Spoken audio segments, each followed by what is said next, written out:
대한민국이 또 한 번 발칵 뒤집어졌습니다. 서울, 경기, 사실상 수도권 전체가 토지 거래 허가 구역으로 묶였습니다. 조정 대상 지역, 투기 과열 지구, 그러니까 규제 3종 세트가 그냥 폭탄을 맞은 건데요. 자, 정부는 이번 대책의 원인을 투기 수요 차단 그리고 부동산 시장의 안정이라는 목적으로 대책을 발표했습니다. 그러면 과연 누구에게 득이고 누구에게 실이 될까요?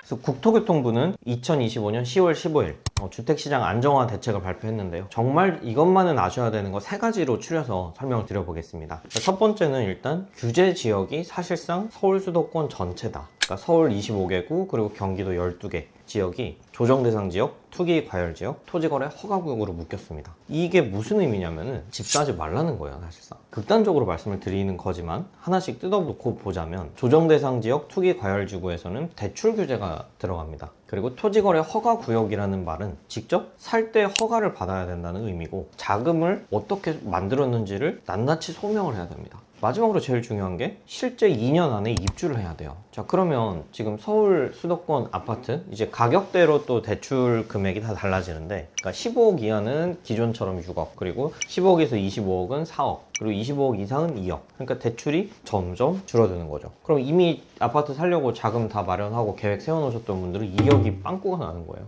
이것 때문에 계약 깨지는 경우도 너무 많고요. 그리고 다음으로 대출 이자도 올라갑니다. 이걸 스트레스 DSR이라고 하는데, 그러니까 원래는 내가 1년에 얼마 버는데 그 중에 이자 얼마 낼 수 있어, 이게 DSR의 기본적인 개념인데, 이 DSR 자체를 타이트하게 해석을 하는 거예요. 엄격하게 적용을 하는 겁니다. 이것 때문에 실제로 부담해야 될 금리도 더 높아지는 거고 대출 한도는 줄어드는 거고, 그러니까 양쪽에서 그냥 쪼여드는 거죠. 그렇게 됐을 때 규제 지역으로 묶이고 대출 안 되고, 자, 그러면 어떻게 돼요? 지금 대부분 주택을 구매할 때 그냥 전액 현금으로 거래하는 일부 초고가 주택 시장을 제외하고는 대부분 대출을 끼거나 전세를 끼거든요. 자, 그럼 원래는 20억짜리 주택에서 전세가 15억일 경우에 그럼 5억이라는 게 갭이거든요. 그거를 이제 갭 물건이라고 하는데 5억을 어떻게 마련해서 이제 매수를 했어요. 그러면 전세 임차인이 있을 거 아니에요. 그럼 2년 뒤에 이 전세 세입자가 나간대요. 그럼 돈을 돌려줘야 되잖아요. 근데 돌려주지 못해. 왜? 난 갭을 끼고 샀고 나머지 돈은 대출보다 전세 보증금이 비싸니까 세를 끼고 산 거니까. 그럼 못 돌려주면 어떻게 되겠어요?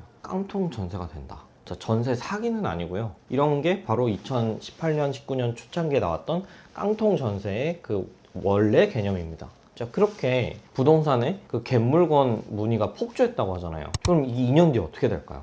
생각보다 좀 아찔합니다. 기존까지는 전세 세입자가 나가겠다 했을 때 집주인이 선택할 수 있는 옵션이 많았어요. 이제 담보 대출을 받을 수도 있고, 그리고 다음 세입자를 받아서 다음 세입자의 전세보증금으로 가름할 수도 있고, 그리고 정 안 되면 전세보증금 반환 대출이라는 제도도 있었어요. 자, 근데 문제는 이제 토지거래 허가구역 규제 지역으로 묶인 이상 2년 안에 실거주를 해야 되잖아요. 그러면 전세 계약이 만료가 됐을 때 이제 전세 임차인을 내보내고 그리고 직접 들어가야 된단 말이에요. 좀 직접 들어가려면 뭐가 필요해요? 전세 세입자한테 돌려줄 보증금, 그러니까 돈이 있어야 되잖아요. 다행히 2년 뒤에까지 열심히 모아서 저축을 해가지고 돌려줄 돈이 있으면 너무 다행이죠. 자, 근데 그게 아닌 대부분의 경우에는, 그리고 좀 전에 말씀드렸던 전세보증금 반환대출 금액이 이제 1억이래요. 그러니까 보증금은 훨씬 클 텐데, 자, 1억 대출 한마디로 정리해드리면 갭 투자하지 마라, 전세 들어가지 마라 라는 의도로 해석이 됩니다. 그리고 일반 매매를 할 때 불과 몇 달 전까지만 해도 이제 70% 대출이 나왔어요. 이게 몇 년 전으로 오마주가 되지 않나요? 2016년, 17년 이때 빚내서 집 사라 라는 워딩이 나왔을 때 그때는 LTV가 70%였습니다. 그러니까 10억짜리 집을 사면 7억을 대출을 해줬어요. 3억만 있으면 되죠. 자, 근데 그 이후에 그 LTV라는 개념이 70%에서 40%로 줄었습니다. 그 이후 불과 몇 달 전까지만 해도 50%였다가 지금 다시 넘어오면서 40%로 줄었습니다. 자, 그러면 다시 70%에서 40%로 줄었던 2017년에서 2021년 그 사이 시절로 가는 겁니다.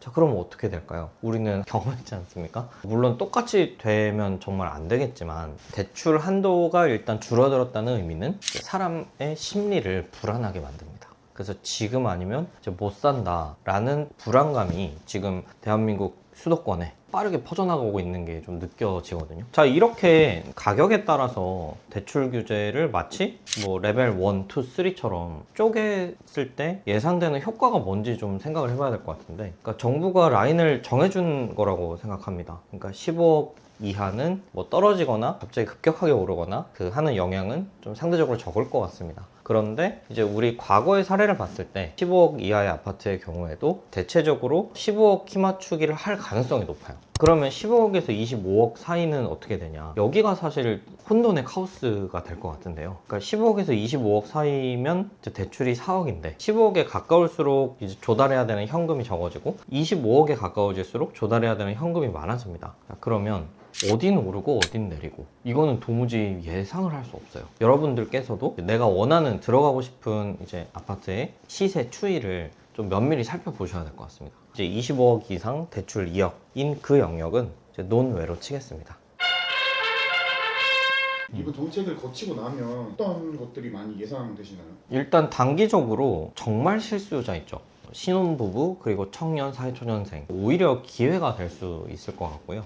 왜냐하면 신혼부부나 생애 최초 구입자의 경우에는 정책자금으로 대출을 넉넉히 해주거든요. 그렇기 때문에 이번 대책으로 인한 경쟁률이 줄어드는 타이밍이 오히려 기회가 될 수 있을 것 같습니다. 그런데 이제 중장기적으로 봤을 때 처음 이제 선택해서 들어갔던 집에서 이제 다음 급지로 이동을 하고 싶어 하는 수요가 대부분일 거란 말이에요. 그러면 다음 급지로 이동하는 루트가 넓어졌냐, 바늘구멍이 됐다. 그러면 흔히 말하는 서울 상급지 힘들어졌다고 보면 되나요? 다음 상급지로 이동을 할 때 뭐가 필요해요? 대출이 필요하잖아요. 레벨 1에서는 6억까지 해주던 대출을 2에서는 4억, 3는 2억. 그럼 나머지 금액을 어떻게 조달하나요? 로또 맞아야 되나요? 그래서 더더욱 이제 상급지로 이동하는 것은 이제 굉장히 힘들어진 상황이다. 상급지로 이동하는 방법 중에 유일한 방법이 있었어요. 갭 투자라는 방법인데, 이제는 실거주 의무, 줄어든 대출 한도, 그리고 전세 보증금 반환 대출 한도 축소, 갭 투자의 길도 막힌 거죠.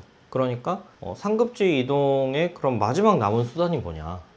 엄마 아빠 찬스? 뭐 로또? 일확천금을 더 좀 이제 바라는 그런 혼란이 가중되지 않을까 좀 걱정이 됩니다. 이번 대책을 한마디로 정의하면 항암 치료라고 할 수 있습니다. 그러니까 항암 치료를 하면 어떻게 돼요? 암세포는 파괴되죠. 그러니까 투기 세력을 억제할 수는 있습니다. 그런데 암세포만 파괴되나요? 일반 암세포가 아닌 세포들도 파괴될 수도 있겠죠. 자, 물론 투기 세력을 억제하는데 이제 강력한 규제가 맞습니다. 그런데 내 집을 하나를 매매를 해서 내 집을 갖고 싶다라는 실수요자들, 신혼부부, 청년, 사회초년생, 좀 더 넓게 보자면 30대, 40대까지도 같이 배려를 한 정책인지, 과연 그런 대책이 될 수 있을지 지금 예상하기는 굉장히 어려운 상황인데요. 여러분들 생각은 어떠시나요? 부동산 시장이 안정화될까요? 아니면 또 다른 규제와 폭등, 그리고 혼란을 가중시킬까요? 댓글로 여러분들의 의견을 자유롭게 남겨주시기 바랍니다.